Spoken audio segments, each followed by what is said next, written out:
terror of the Paris Catacombs. This video camera was found deep in the catacombs. What happened to him? Nobody knows. My intentions, well, we'll try to solve the mystery if we can. I'm standing on dozens of corpses, just walking on them. You can't see the bottom. I don't even know how deep this is. Welcome to the chilling depths of the Paris Catacomb. This secret labyrinth of tunnels and caverns lies beneath the bustling streets of Paris. While they are a marvel of engineering and a significant part of Parisian history, these tunnels are also a place steeped in tales of the paranormal. Join us as we explore the ghostly apparitions, unexplained phenomena, and eerie legends that make the Paris Catacombs one of the most haunted places on Earth. The Paris Catacombs, as we know them, date back to the late 18th century. Most of these corridors were initially constructed as limestone quarries. It wasn't long before the spent tunnels became an extensive underground ossuary. With over 6 million Parisians relocated here from overcrowded cemeteries, the catacombs were consecrated in 1786 as the municipal ossuary of Paris. While the ossuary only comprises a small section of the mines of Paris, Parisians often refer to the entire tunnel network as the catacombs. Many of the catacomb tunnels began as limestone and gypsum mines. Legend says these mining efforts reach back to the Roman times. Paris, France, a city of stunning beauty and light.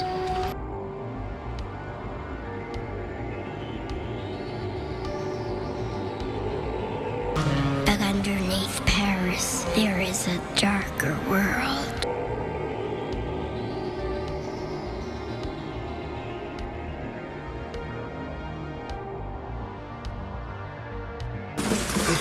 Below the city lies a labyrinth of ancient tunnels and mass graves known as the Catacombs.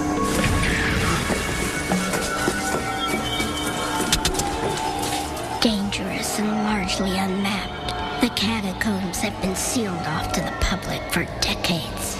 The catacombs were associated with death and the macabre from the very beginning. Even early visitors reported feeling overwhelmed and uneasy. It wasn't long before some visitors began to claim they felt the presence of restless spirits. Ghostly whispers, footsteps, and shadow figures have been part of the catacombs' haunted lore for centuries. The Paris Catacombs, as we know them, date back to the late 18th century. Most of these corridors were initially constructed as limestone quarries. It wasn't long before the spent tunnels became an extensive underground ossuary. With over 6 million Parisians relocated here from overcrowded cemeteries, the catacombs were consecrated in 1786 as the municipal ossuary of Paris. While the ossuary only comprises a small section of the mines of Paris, Parisians often refer to the entire tunnel network as the catacombs. Many of the catacomb tunnels began as limestone and gypsum mines. In 1785, millions of bodies were exhumed from Paris cemeteries and dumped into the catacombs. The catacombs were associated with death and the macabre from the very beginning. Catacombs haunted lore for centuries. The mining of limestone to build old Paris eventually blended in with that done during Roman times to produce the tremendous subterranean maze we know today. Thieves used the systems in centuries past to store stolen goods and resell them to businesses above. Elaborate maps of the tunnels and caves were created by Deleuze and Lefebvre de Fourret in the late 1800s. Sadly, their charts were lost in the tremendous fire at a Hôtel de Ville in 1871. The hotel was a victim of the ravenous Paris Commune. The catacombs are also featured in Victor Hugo's Les Miserables. During the time of Joan of Arc, the skinners, or mercenaries, used the tunnel network to hold prisoners and contraband. The free livers were also active in the tunnel system. This was an organized crime network that engaged in a variety of illegal activities and used the catacombs for both evasion and murder. Because of a lack of documentation, Many crimes that occurred in the tunnels will never be known. Likewise, its true significance in French history. One legend even says there was a secret passage from the catacombs into the legendary French palace, the Tuileries. One of the earliest paranormal encounters on record happened to French writer Armand Limousin in the late 18th century. He described an overwhelming sense of dread and claimed to have seen shadowy figures and heard disembodied voices while in the catacombs. His account set the tone for many similar stories to follow.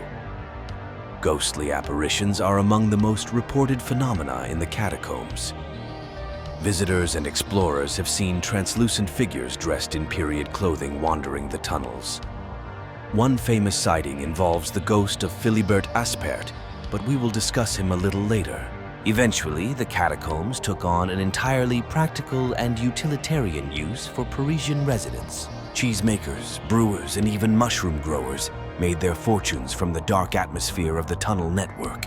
Around this time, regulars who frequented the catacombs began to whisper of a pale phantom boy who pulled a wooden wagon. He was seen every time there was a significant event in Paris or France. In 1914, a mushroom grower heard the wagon thunder by. The next week, Austrians and Prussians took Lorraine and the Argonne. He was heard to travel through the catacombs, both when Napoleon rose and fell. He was heard to rumble through for Charles X. He was heard for Louis Philippe. He was also heard to travel for Louis Napoleon at the start of the War of 1870. In addition to visual apparitions, unexplained sounds such as whispers, footsteps, and even distant cries have been reported. Paranormal investigators in the 1990s recorded the soft singing of a woman despite finding no source for the sound. These auditory phenomena only add to the catacombs' eerie atmosphere. Visitors also frequently report cold spots and sudden drops in temperature, often accompanied by a sense of being watched. These cold spots are believed to be caused by spirits drawing energy from their surroundings, creating localized chills deep within the catacombs. Phantom lights are another puzzling phenomenon. Mysterious orbs and flickers of light with no apparent source have been seen moving through the tunnels. In 2010, paranormal investigators captured footage of a glowing orb floating down a corridor, further fueling the belief in the catacombs' haunted nature. Locals recount that an unsettling phenomenon occurs in the catacombs after the stroke of midnight.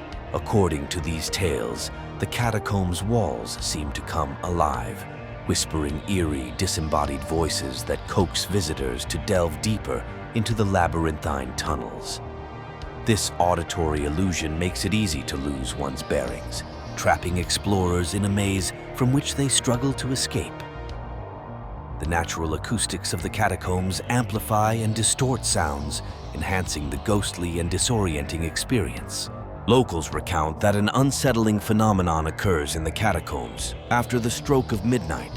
According to these tales, the catacombs' walls seem to come alive, whispering eerie, disembodied voices that coax visitors to delve deeper into the labyrinthine tunnels. This auditory illusion makes it easy to lose one's bearings, trapping explorers in a maze from which they struggle to escape. The natural acoustics of the catacombs amplify and distort sounds, enhancing the ghostly and disorienting experience. There are 400 miles of tunnels within the catacombs. Many of these passages lead to lower levels. The Paris Catacombs continue to attract paranormal investigators and enthusiasts. Using EVP recordings, infrared cameras, and EMF detectors, these investigators have documented numerous unexplained phenomena, including strange sounds, light anomalies. Police stumbled upon a hidden section of the catacombs, equipped with a PA system that played recorded guard dog barks on a continuous loop in 2004. This concealed area spanned 3,000 square feet and included an array of makeshift facilities powered by illegally tapped electricity. Among the discoveries were a bar, a living area, a workshop, a lounge, and a small cinema with seating for 20. Surveillance cameras were strategically placed on the ceilings, monitoring their every move. When the police returned with a larger team for a thorough investigation, they found the entire setup had vanished. All that was left was a chilling note that read, "Ne cherchez pas, don't search." According to a legend, an exploration in 1890, a macabre testament to the manager's deceit. Visitors also report encountering a spectral figure within the Paris Catacombs, resembling a quarry worker clad in period-specific laborer's attire. These ghostly sightings, though brief and sporadic, add to the eerie ambiance of the underground labyrinth.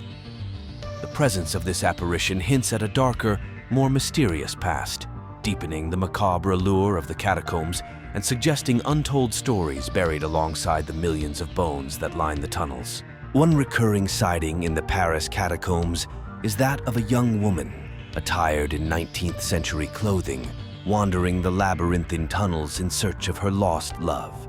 In addition to ghostly apparitions, visitors to the Paris Catacombs often report eerie sounds echoing through the tunnels at midnight. These include moans and phantom footsteps, believed to be the restless spirits of those interred within. It is said that the walls themselves seem to carry and amplify the voices of these departed souls, creating an unnerving atmosphere that reinforces the catacombs' reputation as a haunted site.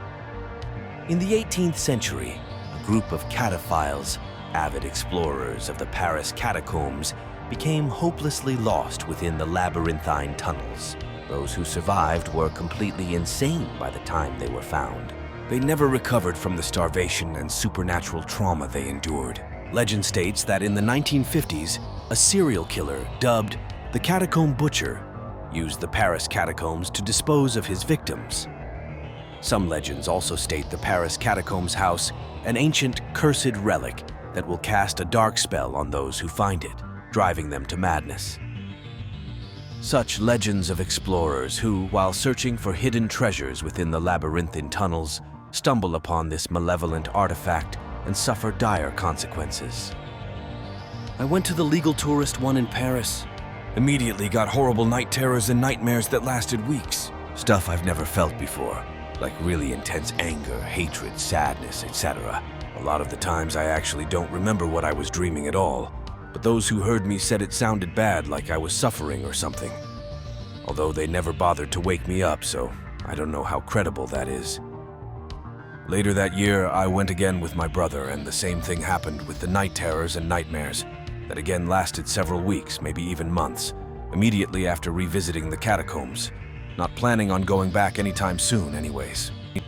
Went there in 2006, went to take a picture at the entrance, and my trusty camera, which had made it all the way through Europe, broke. Kept trying to fix it to no avail. We get out of the catacombs and magically my camera works again. Definitely a weird energy down there. It was intense but awesome, but would not go again. While documentation is meager, there are some known events that happened in the catacombs. In the late 1700s, groups were known to desecrate the newly entombed ossuary. They stole valuables from the dead. A gatekeeper named Philibert Aspert entered the catacombs and got lost in 1793. His body was found 11 years later. It was believed he was murdered due to the suspicious circumstances of his death. The catacomb bandits, led by Jean Lefebvre, used the catacombs for housing stolen merchandise in the 1800s. They then sold the stolen items to clients. Other events and crimes that occurred with the tunnels continue to emerge. Legend says the infamous Black Casket Society, led by Antoine Dupont, engaged in body snatching to sell to the nearby medical college during the 1800s. The physician involved was believed to be Dr. Henri Charbonneau. In the 1820s, Louis the Knife Marino murdered Jacques Leclerc.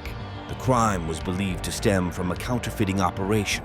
The Forgers Guild, led by Pierre Roux, was also engaged in fabricating currency and documents in the 1830s. The Wine Rats, led by Claude Bertrand, became known for illegally storing wine in the catacombs. Around this time, the Catacomb Corsairs, led by Gaston the Ghost Bouchard, they ran an organized crime outfit from the catacombs in the 1860s. Michel Arnaud led a separate gang who targeted valuable church artifacts in the 1870s. Francois the Fox Lemoine was a smuggler who was executed by a rival organization Lucien Dupre also gained notoriety and wealth by a kidnap for ransom system, ran from the catacombs. The catacombs were also rumored to hide illegal fighting clubs, wholesale murder of informants, journalists, and police officers. Eventually, they resorted to cannibalism, which led to further deaths. Reports of cults conducting dark rituals, witches' sabbats, and human sacrifices within the catacombs have traveled for centuries. One of the most persistent legends is that of black masses being conducted within the catacombs. These are purported to be satanic rituals that involve desecration and various occult practices. While largely claimed to be a myth, photos and other supporting documents surface from time to time. The 2017 cult murders in the Paris Catacombs refer to a widely circulated legend involving a series of ritualistic killings purportedly conducted by a secretive cult.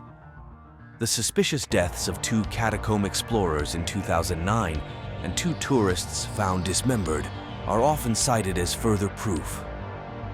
There are also rumors that human organ trafficking organizations use the catacombs to transport illegal products without official notice. Despite the far-reaching folklore behind the catacombs, no other tale has captured public attention like The Lost Filmmaker. In the early 1990s, a group of cataphiles discovered an abandoned camcorder deep within the tunnels. The footage showed a filmmaker becoming increasingly panicked as he realized he was lost. The recording ends abruptly, and the filmmaker was never found, adding to the catacombs' mystique.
video camera containing mysterious footage was discovered.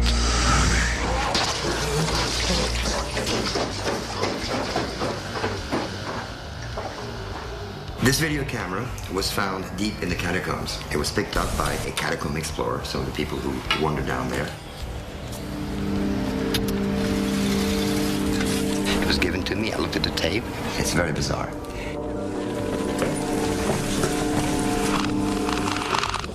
It's a point of view shot. Point of view shot is somebody just walking forwards with the camera. So basically he's filming what he's seeing. Endless. Very deep inside the catacombs,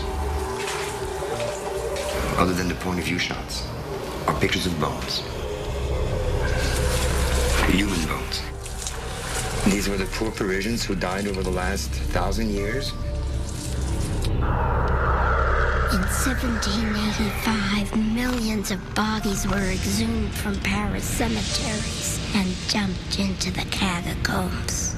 This person occasionally stops and he photographs bones, often in the shape of an arrow. These arrows point in a direction. Occasionally also he stops to photograph roomfuls of bones, which means that he's very, very deep inside the catacombs. What happened to him? Nobody knows. Francis Friedland was determined to solve the mystery of the lost catacombs explorer. Normally, I'm a freelance filmmaker. I shoot anything from fashion to documentaries. Attendez, je suis pas prêt.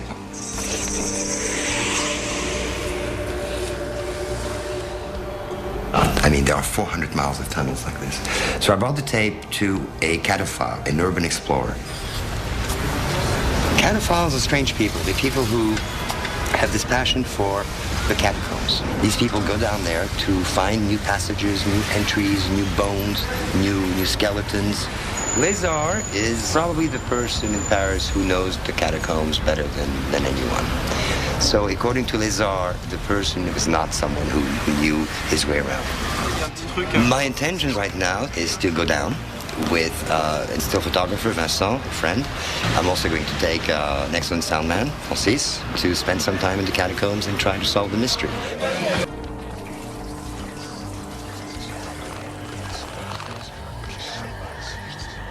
There are ways to match things up, to try to identify where this person was in the catacombs. At times you'll see there's signs, painted signs on the wall, which is not uncommon. People have been painting in the catacombs for centuries.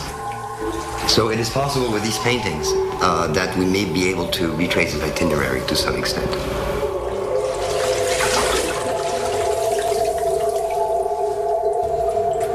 After about 40 minutes of these point-of-view shots and these pictures of bones, the person begins to walk faster and faster. Then he begins to run. We hear his breathing get louder and louder, as though something was scaring him. He's frightened. Occasionally he stops, perhaps to try to decide which way to run among all the many different corridors. He's running faster and faster and faster, deeper and deeper into the catacombs. And all of a sudden, he drops the camera. The camera just drops on the ground and keeps rolling. And you see his feet just run away.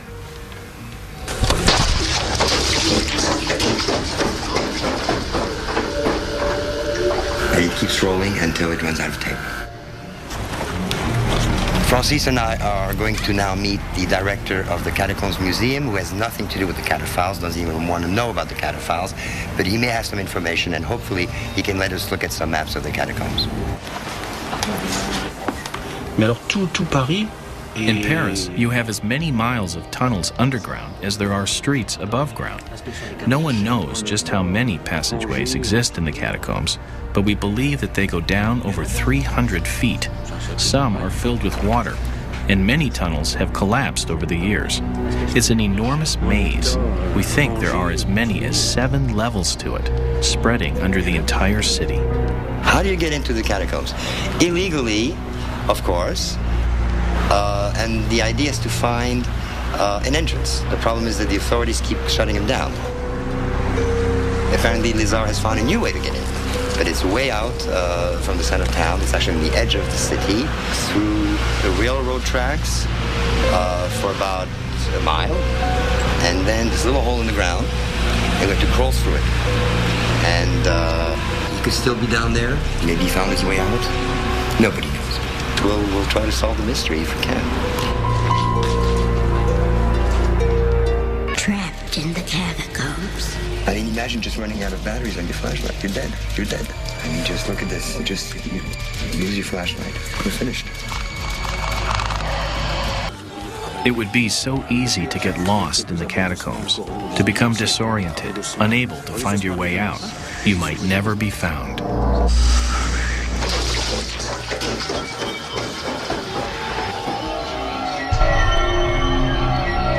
This synonymous videotape was discovered deep in the catacombs beneath the streets of Paris.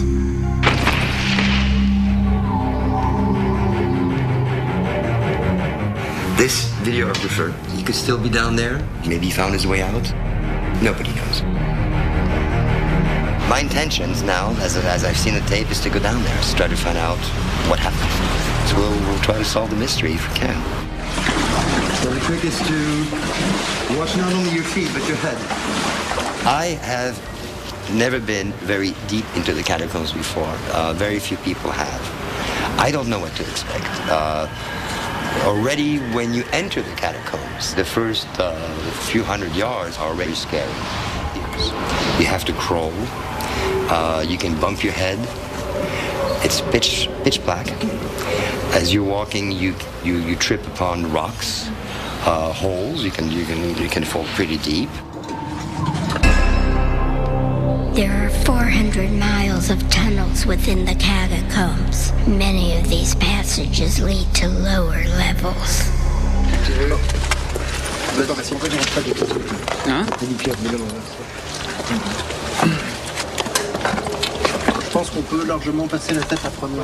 Really, the tunnels are so incredibly vast, our chances of finding the lost man are probably very slim. But we do know by looking at his video that he got as far as these lower levels, where we are now.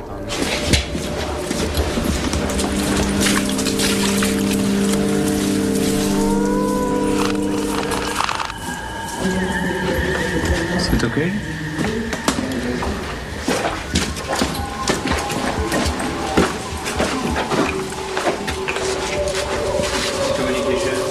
Anybody can get lost in here. Anyone can get lost in here. I mean, imagine just running out of batteries on your flashlight. You're dead. You're dead. It's true. I mean, just look at this. You lose your flashlight. What happens? We're finished. We're dead. Je pas trop bien compris où il fallait mettre les yeux. En plus, ouais.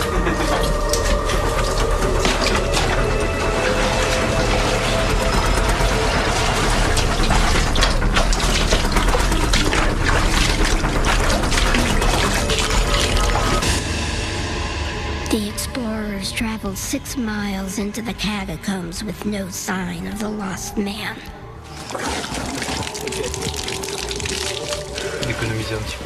This is my own opinion, but this is far too deep for an amateur to be messing around. He must have lost his way down some passage and died.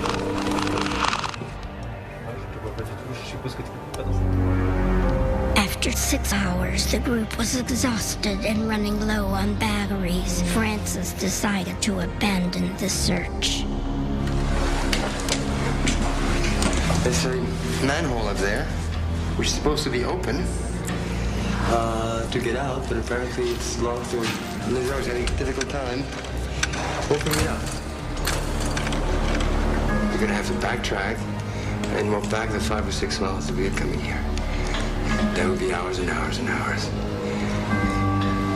And let's hope our batteries don't die on us in the meantime. So close, yet so far. We're 10 feet from freedom and we can't get out.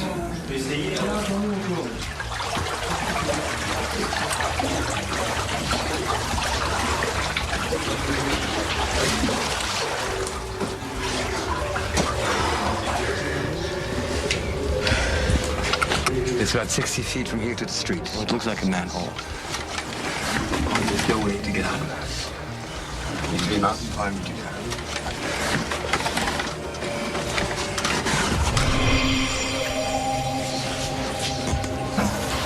I think I saw this on the tape. This figure with the arms outstretched, the legs outstretched. And I think after this, the camera turns right.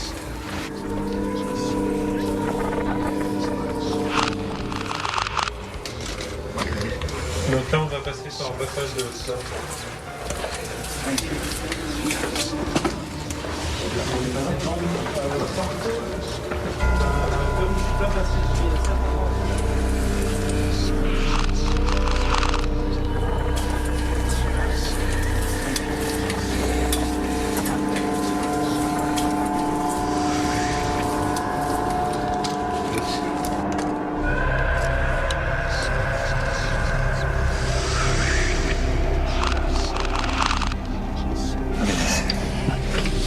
This is really breathing. That's a lot of bones. I'm standing on dozens of corpses, just walking on them. You can't see the bottom. I don't even know how deep this is. You could be walking on Thousands of corpses here. Look how deep this thing goes. It looks like the killing fields. C'est que Charles-Axel Guillemot voulait pas rechercher, enfin la mission. According to Lézard, if you search through these catacombs, you could find the gate to hell. Perhaps this person found it by accident.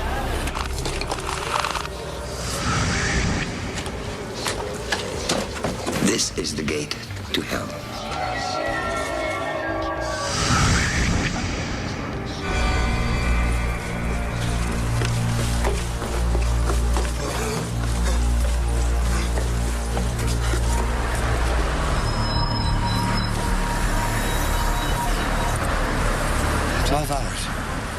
Underground. I feel sorry that I got my buddies involved in this. Very tough. We didn't solve the mystery. I don't think anyone ever will. There's too many miles of tunnels in there. We'll never understand what frightened whoever it was that dropped the stake.